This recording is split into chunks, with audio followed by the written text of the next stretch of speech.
नमस्कार दोस्तों, स्वागत है आपके अपने YouTube channel AB technical classes bye जय सर के। जैसा कि आप जानते हैं, हम पढ़ रहे थे POT प्रिंसिपल ऑफ टीचिंग, शिक्षण के सिद्धांत के विषय में हम पढ़ रहे थे, जिसमें अपनी 4 क्लासेज हो चुकी थी। सबसे पहली क्लास है सिलेबस की और उसके बाद उसके बारे में विस्तृत चर्चा हमने की थी, जिसमें नेक्स्ट टॉपिक आपका है अच्छे निर्देशों की विशेषताएं और निर्देशों में सामान्य दोष, characteristic of good instruction and common defect of instruction. इसके अंतर्गत हम देखेंगे कि जो कैरेक्टरिस्टिक ऑफ गुड इंस्ट्रक्शन है, इसमें क्या होता है। तो प्रभावी शिक्षण की जो विशेषता है, एक कारक होता है, उसके अंतर्गत क्या है, प्रशिक्षुओं को सीखने में मदद करता है, जिसमें अलग अलग चीजें और अलग अलग वातावरण हो सकता है, जिसके अंदर रुचि, प्रेरणा, मोटिवेशन और उसके अलावा उसकी प्रतिक्रिया, उसका मूल्यांकन। जिसके अंतर्गत हमारा पहला टॉपिक है जो कि मूल्यांकन की आवश्यकता, नीड असेसमेंट। नीड असेसमेंट क्या होता है कि जो हम कार्यक्रम कर रहे हैं उसकी योजना तभी बनाई जा सकती है जब कि इसके व्यवसाय के बारे में, किसी विशेष व्यवसाय और उद्योग के बारे में हमें उसकी जानकारी प्राप्त हो।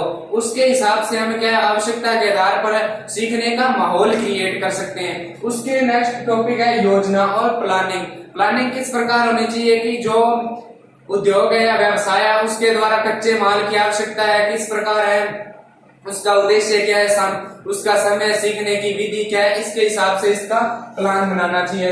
नेक्स्ट है अपनी प्रिपरेशन। जो व्यवसाय हम कर रहे हैं उसकी प्रिपरेशन किस प्रकार होनी चाहिए। तो उसके अंदर क्या प्रशिक्षण के साथ साथ तैयारियों के अलावा उसके उद्देश्य पे भी ये जो अपनी कैरेक्टरिस्टिक है ये निर्भर करती है, उसकी विशेषताएं इसके ऊपर निर्भर करती है, जिससे क्या उसकी जो क्वेश्चन पूछकर उसके बारे में बताकर उसकी तैयारी हमें रखनी चाहिए। उसके बाद नेक्स्ट अपना टॉपिक है मेथड। मेथड में क्या होता है कि जो कार्य है उसको क्या थ्योरिकल रूप से करके हम नहीं कर सकते, उसका प्रैक्टिकल करना भी अत्यंत आवश्यक होता है। उसके द्वारा थ्योरी लेक्चर के अलावा उसके अंदर लेसन प्लान है, डेमोन्स्ट्रेशन प्लान है, इसके हिसाब से हमारी विधि भी इसके अंतर्गत आती है। नेक्स्ट है मोटिवेशन। मोटिवेशन में क्या होती है कि प्रेरणा जिसे कहते हैं, प्रेरणा क्या है कि प्रेरणा से शिक्षार्थियों के अंदर रुचि पैदा होती है। इसके हिसाब से उन्हें कुछ उदाहरण बताकर उससे कार्य के अंतर्गत क्या मोटिवेशन या उनको प्रेरणा प्रदान की जाती है।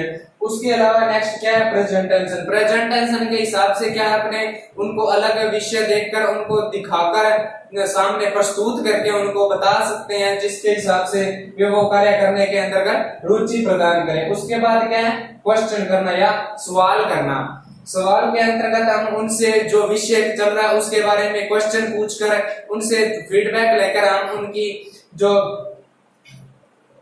इंस्ट्रक्शन की विशेषता है उसके अंदर अपना योगदान प्रदान कर सकते हैं। उसके बाद क्या एवेल्यूएशन के अंतर्गत, मूल्यांकन के अंतर्गत हम उनसे ये जानने की कोशिश करते हैं कि उनको जो बताया गया उसके बारे में वो कितने परिपूर्ण हुए हैं। नेक्स्ट है प्रतिक्रिया। प्रतिक्रिया मतलब फीडबैक। फीडबैक के अंतर्गत हम उनसे फीडबैक लेंगे भी उनको कितना समझ आया या हमारे अंदर क्या कमी रहेगी सिखाने के अंतर्गत, ये हम उसको फीडबैक के अंतर्गत लेने की कोशिश करेंगे। नेक्स्ट अपना टॉपिक है व्यवसायिक प्रशिक्षण के तत्व, एलिमेंट्स ऑफ वोकेशनल ट्रेनिंग। इसके अंतर्गत क्या है, सबसे पहले अपना आता है ज्ञान। ज्ञान के अंदर हम देख सकते हैं कि सबसे पहले इसके अंदर 3 टॉपिक है। 3 टॉपिक में सबसे पहला है अपना मस्ट बी,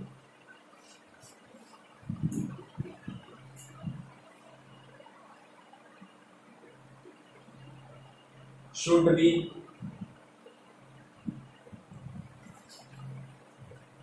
और कुड बी।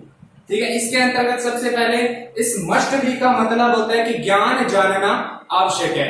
ठीक है, और शुड बी का मतलब है ज्ञान जानना चाहिए, और कुड बी का मतलब है कि ज्ञान जानना आवश्यक हो सकता है। तो सबसे पहले ज्ञान के अंतर्गत, नॉलेज के अंतर्गत क्या आता है कि नॉलेज की जानकारी प्राप्त होना अत्यंत आवश्यक होता है, जिसके दौरान क्या कौशल के तत्वों को ग्रहित करने और उन्हें कौशल के बारे में जानना बहुत जरूरी होता है। इसके अंतर्गत मस्ट बी के अंतर्गत क्या आता है कि यह जानकारी का ज्ञान होना कौशल को प्रदर्शन करने के लिए बहुत आवश्यक है। इसके बिना काम कोई करना असंभव है। उसके बाद ज्ञान की जानकारी, ज्ञान जानना चाहिए, should now knowledge. Should now knowledge यह है अतिरिक्त जानकारी या ज्ञान की है जिसके अंदर क्या है, प्रशिक्षुओं को अपने क्या काम के बारे में बेहतर तरीके से ज्ञान होना चाहिए। और कुड बी के अंतर्गत यानी कि क्या है, कुछ और जानकारी है जिसके द्वारा क्या इसकी उत्पादकता में सुधार होगा।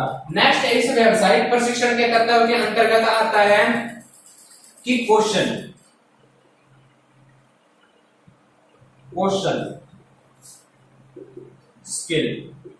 स्किल के अंतर्गत क्या है कि इस स्किल के बारे में हमें पता होना चाहिए कि जो कौशल है उसके किसी विशेष कार्य के अंतर्गत उसकी क्षमता, उसकी विशेषज्ञता होनी चाहिए। जैसे कि हम कोई भी कार्य कर रहे हैं, जैसा कि अगर इलेक्ट्रिकल में देखें तो वायरिंग बोर्ड बना रहे हैं, जैसे पहले क्या बैटन बोर्ड आता था, उसकी साइज के हिसाब से कटिंग करके और उसके अंदर सॉकेट और स्विच कैसे फिट किया जाता है, इसके हिसाब से उसको कौशल के बारे में या उसकी स्किल के बारे में पता होना चाहिए। उसके बाद उसके अंतर्गत तीसरा टॉपिक आता है कि कौशल के अंतर्गत इसके अंदर बताया जाए, जैसे सबसे पहले उसकी सटीकता, उसका जो मानक है, जो वायरिंग बोर्ड है उसकी मानक के हिसाब से उसका क्या साइज काटना चाहिए, कौन सा साइज होना चाहिए, काम करने कौशल के अंतर्गत उसकी गति कितनी है, उसके अंदर उसकी कार्यकर्ता कितनी है, उसके अंदर कार्य करने की एकाग्रता रुचि कितनी है। उसके बाद उसका सलीका मेथड देख सकते हैं, उसकी इकोनॉमी, और उसके बाद उचित रवैया क्या है, उसकी तकनीक क्या है, समन्वयता, ये सब कुछ टॉपिक इस कौशल के अंतर्गत आते हैं। इसके बाद हम देखेंगे कि और रवैया और उत्पादकता कैसी होनी चाहिए। रवैया को अगर देखा जाए तो उसे एटीट्यूड कहते हैं।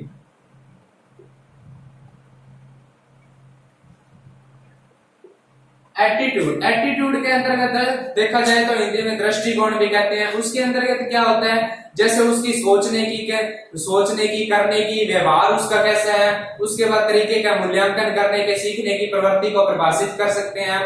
उसके अलावा सीखने की सकारात्मक सोच के बारे में, इस एटीट्यूड रवैये के बारे में हम देख सकते हैं। नेक्स्ट टॉपिक क्या है कि उसके अंतर्गत है उत्पादकता में क्या होता है कि उत्पादक में उत्पाद बनाने की प्रवृत्ति, उसके द्वारा मनुष्य सामग्रियों माध्यम से इनपुट आउटपुट की मात्रा कैसी होती है।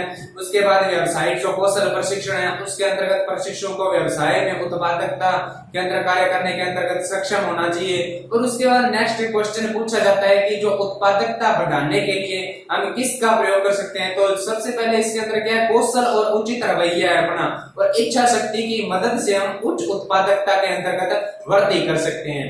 नेक्स्ट अपना टॉपिक है कि निर्देश जो होता है उसके अंतर्गत सामान्य दोष क्या होते हैं। जैसे सामान्य दोष के अंतर्गत हम देखेंगे कि जो निर्देश हो रहे हैं, निर्देश के अंतर्गत हमारे सामान्य दोष क्या है, जिसके अंतर्गत पर्सनैलिटी होगी, व्यक्तित्व होगी, इसके बारे में हम निर्देश के सामान्य दोष देखेंगे। निर्देश के सामान्य दोष, निर्देश के सामान्य दोष, कॉमन डिफेक्ट इन इंस्ट्रक्शन। इसके अंतर्गत क्या निर्देश में सामान्य दोष से इस प्रकार एक तो हो सकता है जैसे कि व्यक्तित्व, पर्सनैलिटी में कमी होगी तो हम निर्देश आसानी से अपने जो जिसे निर्देश दे रहे हैं उन्हें नहीं पहुंचा पाएंगे। उसके बाद क्या अपर्याप्त तैयारी, अगर अपनी अपर्याप्त तैयारी में जो कार्य कर रहे हैं, जिस योजना बना रहे हैं उसके बारे में अपर्याप्त तैयारी है तो हम कार्य आसानी से नहीं कर सकते, आसानी से निर्देश नहीं दे सकते। उसके अलावा उसका अगर कार्य के बारे में उचित मूल्यांकन नहीं हुआ है, जैसे कोई एरिया है, उद्योग है, किसी भी प्रकार का उद्योग है, उसके बारे में, बाजार के बारे में हमें पता नहीं है ये क्वालिटी चलेगी या ये उत्पाद हमारा यहाँ बिकेगा, इस प्रकार से अगर जानकारी नहीं है तो हम इसमें हमारे बहुत नुकसान हो सकता है। उसके अलावा अगर हमारे मानवीय संबंध अच्छे नहीं है तो भी हमें निर्देश में नुकसान हो सकता है। इसके अलावा अगर व्यक्तित्व निर्देश देखें, व्यक्तित्व या पर्सनैलिटी की डिफेक्टिंग देखें तो उसके दौरान क्या, शिक्षण के दौरान अगर प्रशिक्षक अनावश्यक कार्य करता है तो वो एक डिफेक्टिव है, और उसके अलावा उसका गलत व्यवहार है, अतः यहाँ पर प्रशिक्षक आपको शिक्षण देते समय नर्वस हो जाता है, वो भी बहुत गलत होता है, वो भी एक सामान्य दोष के अंतर्गत आता है। उसकी महत्वाकांक्षा नहीं है या जो कार्य कर रहा है उसके अंतर्गत रुचि नहीं है, वो भी क्या है डिफेक्ट आता है। और उसके बाद अनुचित तैयारी हो सकती है, जैसे पाठ्यक्रम कोई भी करवा रहा है उसका उद्देश्य परिपूर्ण नहीं है और उसके विषय की ज्ञान की कमी हो, अप्रशासनिक जो लेखन सामग्री है उसके अंदर जो लिखित दिया गया उसकी अगर समझ ना आए सामने वाले को तो वो भी एक अनुचित तरीका है। इसके अलावा क्या उसकी प्रस्तुति के अंतर्गत आ जाए, जैसे आपको कुछ दिखा रहे हैं उसने आपको समझ नहीं आ रहा, वो भी एक क्या है इसके अंतर्गत अमानवीय संबंध को भी गलत दर्शा रहा है। उसके अलावा ये सब चीजें क्या है इस मूल्यांकन के अंदर निर्देशों के सामान्य दोष के अंतर्गत आती है। इसे हमने आज देखा।